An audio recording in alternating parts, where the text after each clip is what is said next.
Hello and welcome to CMS Forex News. I'm market analyst Nick Nassad. Today is Monday, April 13, 2009.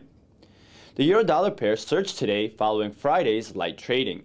After setting a low near 1.3130 to start the session, the pair rallied close to 240 pips to set a high near 1.3380. The move came mainly in U.S. trading as much of Europe remained on Easter holiday.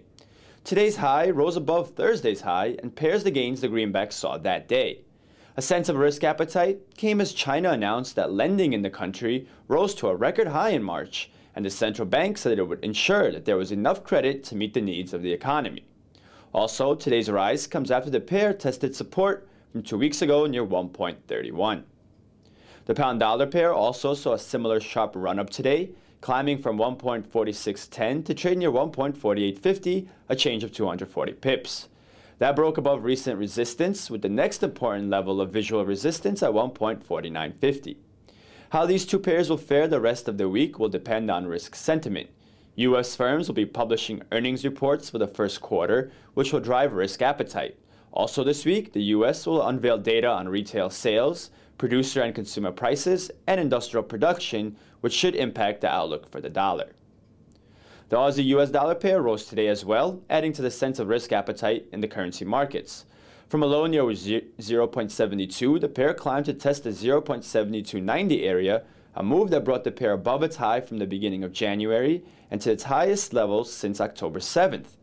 How risk appetite fares this week will be an important indication for the direction this pair will take in the coming weeks, as it is currently either ready to break out or fall back into its longer-term range.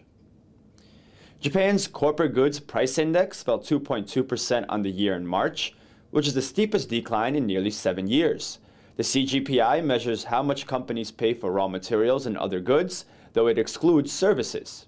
Prices are down on the year as oil has lost about 2/3 of its value compared to its high last July, and the recession in the country is bringing down prices for goods such as grain, steel, and plastics.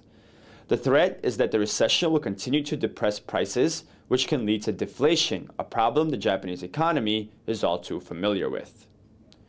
We showed earlier how the euro rose against the dollar, and it also saw significant gains versus the yen.